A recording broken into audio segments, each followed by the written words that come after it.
Sometimes you gotta run off the stage for Sometimes things. your partner just misses the intro. Walk out by yourself. Thank you for joining us this evening in Grand Rapids. I'm your anchor, Sarah Wenger. And I'm your other anchor, Sean Francis. And because you might have been too busy preparing for your first day of school with more dread than usual. Throw a few extra masks in your kids' Lunchables, you know. We got you. We've got the top local, national, and world news that you may have missed. You're welcome, Grand Rapids. This is NewsFlash. There we go. Ding dong. Our top story tonight, the FDA made a huge announcement today, finally granting full approval to the Pfizer-BioNTech vaccine for individuals 16 and up. Woo!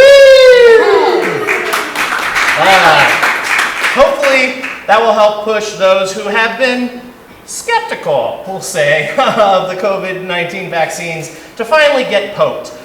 However, at a rally in Alabama this weekend, former President 45, he actually tried to appeal to his base by urging them to get vaccinated, something he and his entire family did back in January. And he was met with audible booing.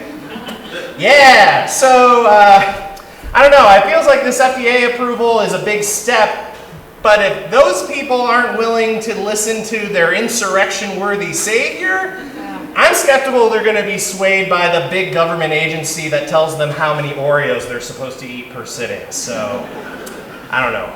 Fingers crossed.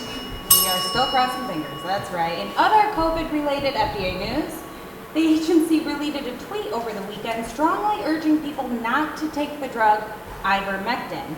It's a drug that's sometimes used for fighting parasites in animals, not viruses in humans. The plea came as the Mississippi's Health Department issued a warning that more than 70% of recent calls to the state's poison center came from people overdosing on the drug they bought at a livestock sale. The FDA did not mince words. This is their tweet verbatim. You're not a horse. You're not a cow. Seriously, y'all, stop it. I don't think it's going to work. Studies have been conducted about the drug's ability to fight against COVID. Results have been inconclusive, though, and show no provable effectiveness. In an attempt to get the word out and appeal to his base, Mr. Ed himself held a rally over the weekend to try to urge everyone to follow his recommendation, where he was met with audible naysayers. There it is. Mr. Ed. Colleges across the nation are requiring students to become vaccinated before classes start over the next few weeks in the interest of protecting students' personal rights to do what they want with their bodies. Many are opting to permit the students to undergo weekly testing instead. In the interest of protecting the long-standing collegiate tradition of obscene fees, colleges are levying $1,500 testing fees on those who choose to not become vaccinated, or they could get a used test at the bookstore for $9.99. That's $999, yeah. They just can't access the online content. So, in other collegiate news, some colleges are actually forming clubs just for the unvaccinated. One suggested name was Young Republicans. Others included the Dead Poet Society, Weekend as Bernie, Super Spreaders, and Scared of Tiny Pricks. A Chicago pharmacist has been caught illegally selling blank vaccination cards on eBay for $10 a piece. What a gem. Oof. He could be facing 10 years of prison for theft of government property. To be fair, he also got his degree on eBay and was also selling M-Perks and bucket cards for Pizza Hut. Yeah. A lot going on.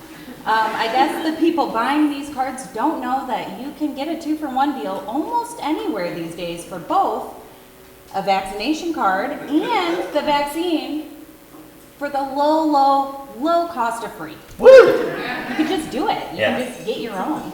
We can't stress this enough. Get vaccinated. We're tired of covering Scooby-Doo levels of con artists faking vaccination statuses every week. I personally would really like to get back to the jokes about Shaq fucking a basketball. So if we could just move this forward. Remember March, everybody? Oh. Everyone was there for that? What a great time. President Biden, oh, hey, no, I jumped ahead. There's no good segue for this. A 28-year-old South Carolina man was arrested for illegally tattooing a minor in a McDonald's. Yep. Surprise, the man was unlicensed. I guess you have to be, really good, top-notch in order to poke needles into children.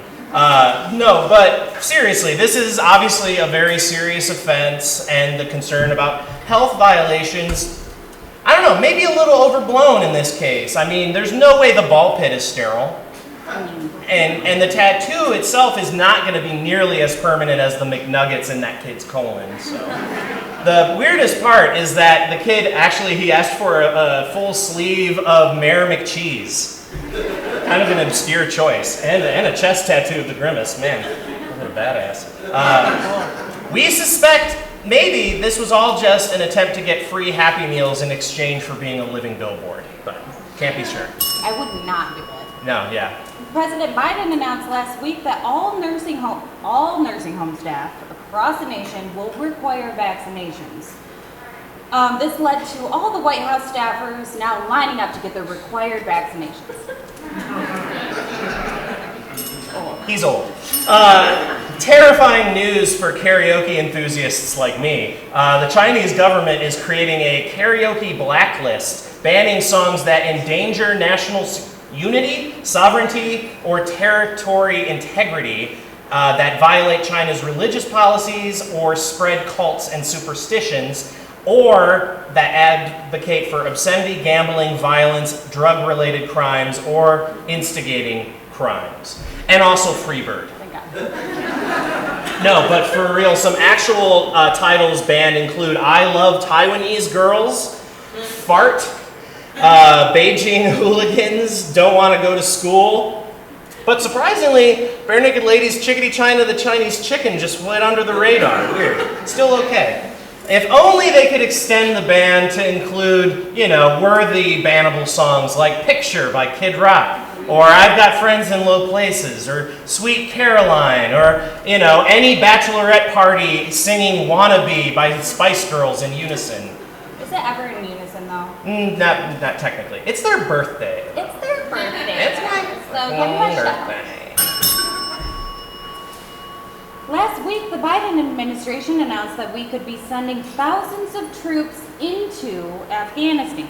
This insertion of troops is occurring in the middle of thousands of troops getting pulled out of Afghanistan. So we're going to insert the troops in the middle of pull out.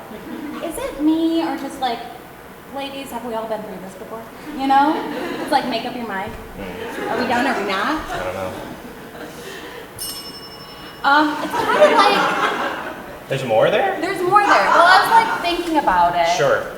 And it's kind of like how you, during quarantine, Sure. make a very brave effort to give up double stuffed Oreos in replace of single stuff. It's still an Oreo. Try to do my part. I do love Oreos, but only the recommended FDA amount. Right. Science. 3. Science. Hey, another cyber attack has happened, this time striking T-Mobile customers. 40 million individuals had their personal identification leaked, including driver's licenses and social security numbers. Even prospective customers were affected, and they hadn't even been swindled into 5-year contracts yet. Yeah, T-Mobile is offering 2 years of free identity protection services, perfect for those who are already embarrassed that T-Mobile is their carrier.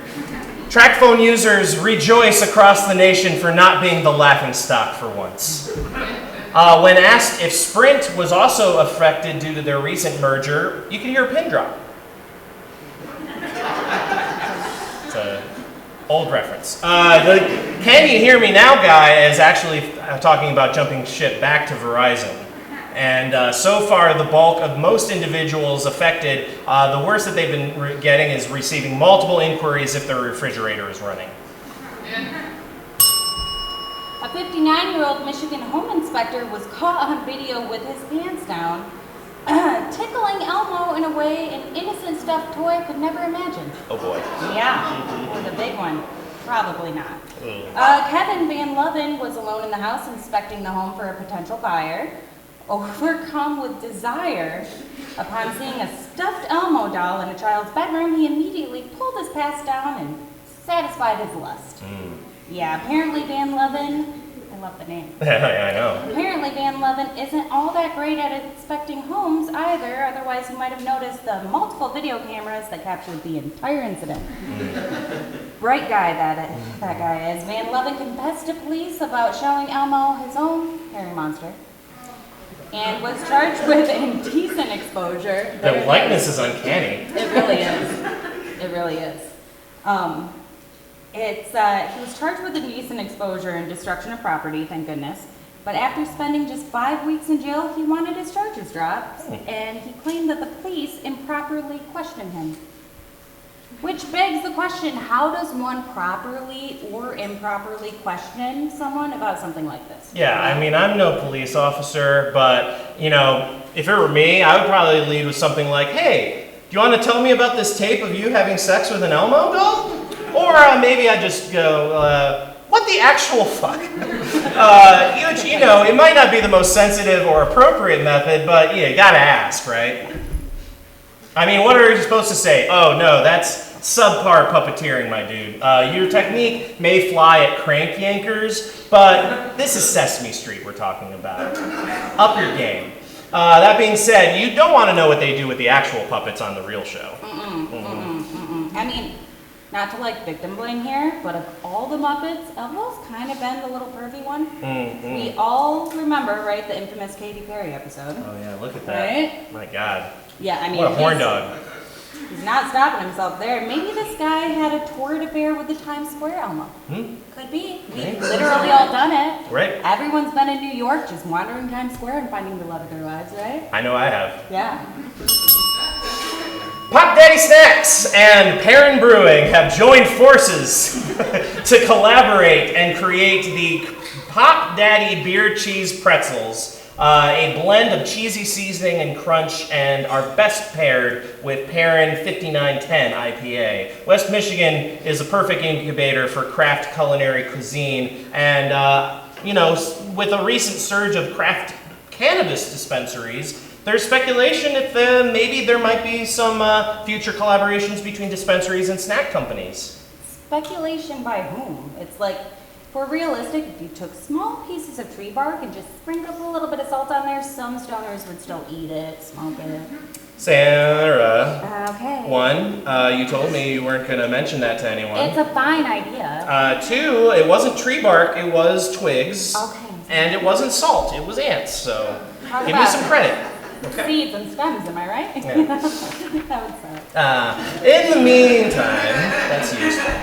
In the meantime, there are plenty of other pairings between local breweries and snacks. Bell's is teasing an Oberon crossover with Cheetos that'll stain your fingers, which is great, and 2 artichoke dip. Yeah. Founders is teasing all-day Cheddar Bay biscuits, Kentucky breakfast flakes, and kettle-aged corn. And New Holland may unveil their Dragon's Milky Way, Pale Ale Pale Chips, and Cotton Candy Shandy. And meanwhile, if all those options are too highbrow for you, there's always the classic pairing of Natty Daddy and Sugar Babies. Delicious.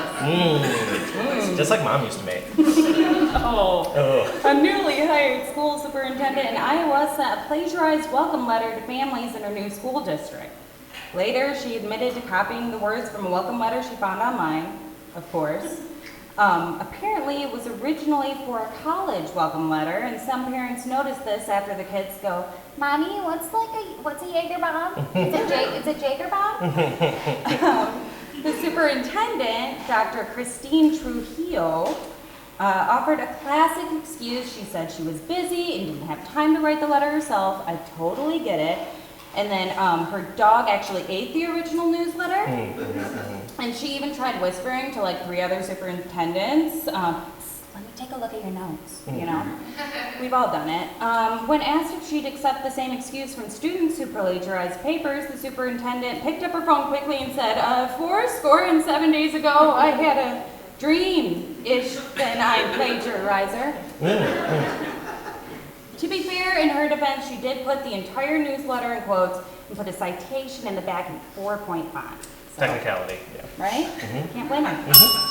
Garth Brooks has canceled all of his remaining concerts for 2021 because he felt it was important to do his part in stopping the spread of COVID. Thousands of country fans were perplexed because, hey, it's just like a bad cold, y'all. However, Chris Gaines will still be holding concerts this fall. Weirdly enough. And, you know, it's only because the 13 people that were going to attend anyway are going to easily maintain 6 feet of social distancing because they all live in the same house. I mean, make it 14, I'm into it. Oh. The Girl Scouts announced their new cookie for the coming cookie season this week. It's called Adventurefuls, a brownie-inspired cookie with caramel cream filling and a hint of salt. Look for them this coming Girl Scout cookie season. Cookies that did not make the cut were the Tella Bananas. That's a banana-flavored cookies with just like a hint of a misogynistic filling and a bit of extremism. Fun fact, if you don't like them and you throw the whole box away, they'll reappear as a full box in your kitchen 11 days later. Also, we got the Doozy Don't At Me's. I didn't write that. Crispy Cramps is another one. You got Gollum Clusters, Yep. Blair Witch Crumpet, Double Stuffed Oreos, my favorite.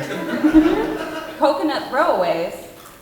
Oops All Candy Corn. That one would suck. And Heroin Thin Mints. You got Manicotti Mashup and Samosas, which are very different than Samoas. Yeah. Kind of spicy. And Tickle Me Tagalongs. Bringing it back.